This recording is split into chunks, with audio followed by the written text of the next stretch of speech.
एक समय की बात है, एक बहुत गरीब मछुआरा था और जिस गांव में वो रहता था वहाँ पास में ही एक तालाब था जहाँ उसी की तरह के सभी लोग जो है मछुआरे जो थे वो मछलियाँ पकड़ते थे। ये बहुत गरीब मछुआरा था। बाकी मछुआरों के पास तो खेती बाड़ी भी थी तो वो खेती बाड़ी कर लिया करते थे, लेकिन इसका गुजारे का सिर्फ और सिर्फ एकमात्र साधन जो था वो मछलियाँ पकड़ना था। तो एक बार क्या हुआ कि धीरे धीरे तालाब की जो मछलियाँ थीं वो कम पड़ने लगीं और एक समय ऐसा आया कि तालाब में मछलियाँ बिल्कुल नहीं बची। अब इसके भूखे मरने की नौबत आ गई। इसके पास ना तो पैसे थे और ना ही तालाब में मछलियाँ थीं। ये बड़ा चिंतित हो गया कि अब मैं कैसे परिवार का गुजारा करूँगा, कैसे परिवार को पालूंगा। बड़ा चिंतित हो गया और इसी चिंता में उसके दिमाग में एक विचार आया कि इसी गांव के एक दूसरे सिरे पर राजा का जो शासकीय तालाब है वो बहुत अच्छा है, फला फूला है और उसमें बहुत सारी मछलियां भी हैं। लेकिन जो टेंशन की बात थी, जो चिंता की बात थी वो ये थी कि उस तालाब के पास सिपाहियों का जो था पहरा रहता था।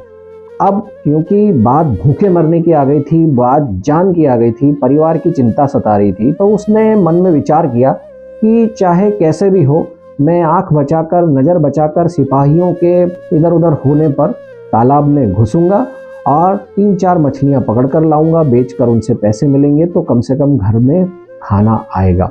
ऐसा विचार करके वो इंतज़ार करने लगा। अंधेरा काफ़ी हो गया था, शाम होने वाली थी और उसने देखा कि सिपाहियों का भी ध्यान थोड़ा इधर उधर भटका। इसी बीच उसने अपना जाल फेंका और लगभग बहुत अच्छी मात्रा में उसको मछलियां जो है उस जाल में पकड़ के उसने खींचा। लेकिन जैसे ही उसने जाल को खींचा उसने देखा कि दूसरी तरफ राजा की सवारी चली आ रही है। राजा खुद स्वयं रथ पर बैठे हुए विराजमान होकर के आगे बढ़ते चले जा रहे हैं और सारे सिपाही उनकी तरफ दौड़ रहे हैं। लेकिन मछुआरे को ऐसा लगा कि राजा तालाब की तरफ ही आ रहा है और ये पकड़ा जाएगा, तो ये पकड़ा ना जाए ऐसा विचार करके इसने जो मछलियां पकड़ी हुई थी सारी वापस तालाब में फेंक दी, जाल को भी कहीं छिपा दिया और खुद को मिट्टी लपेटकर, कीचड़ लपेटकर और ऊपर त्रिपुंड माथे पर लगाकर ऐसे बैठ गया जैसे कोई ये तालाब के किनारे साधना कर रहा हो। वहां पर ये बैठ करके साधना करने का ये नाटक करने लगा। राजा ने भी देखा कि कोई तालाब के किनारे बैठा हुआ है। राजा ने सोचा कोई दिव्य पुरुष है, कोई महापुरुष है, कोई संत है जो यहाँ पर आकर के ध्यान लगा रहे हैं, तपस्या कर रहे हैं। तो राजा बिना किसी आवाज़ किए चुपचाप जो है इस मछुआरे के सामने आकर बैठ जाते हैं और बैठकर देखते क्या है कि ये कोई संत है, कोई महापुरुष है।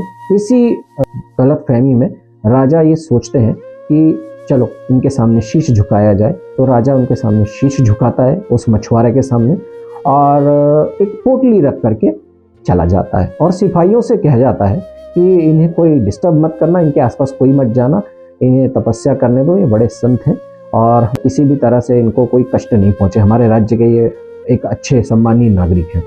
ऐसा राजा ने सभी सिपाहियों को आदेश दिया और वहाँ से चला गया। अब ये मछुआरा जो सिर्फ एक संत के रूप में एक समाधि लगा के बैठने का जो नाटक कर रहा था, इसने धीरे से अपनी फिर आंखें खोली, देखा कि आसपास कोई है तो नहीं।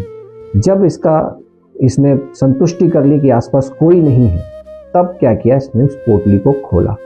इस पोटली को जब खोला तो उसने देखा कि उस पोटली में सोने के सिक्के भरे पड़े और सोने के सिक्कों को देखकर वो रो पड़ा, एकदम भावुक हो गया। आसमान की तरफ देखा, भगवान को धन्यवाद करते हुए बोला, भगवान आप कितने अच्छे हो, भगवान आप कितने दयालु हो, भगवान आप कितने कष्ट निवारक हो। मैंने तो सिर्फ आपकी पूजा का, आपकी साधना का, आराधना का नाटक मात्र किया था, प्रपंच किया था, तो आपने मेरी झोली भर दी। अगर वास्तव में मैं आपकी भक्ति करता, साधना करता, तो आज मैं कहाँ पहुँच गया होता। ऐसा सोचकर, ऐसी बात मन में रखकर उसने वचन लिया कि वो अब कभी मछलियाँ नहीं पकड़ेगा और अब वो सिर्फ और सिर्फ भगवान की साधना, आराधना करेगा।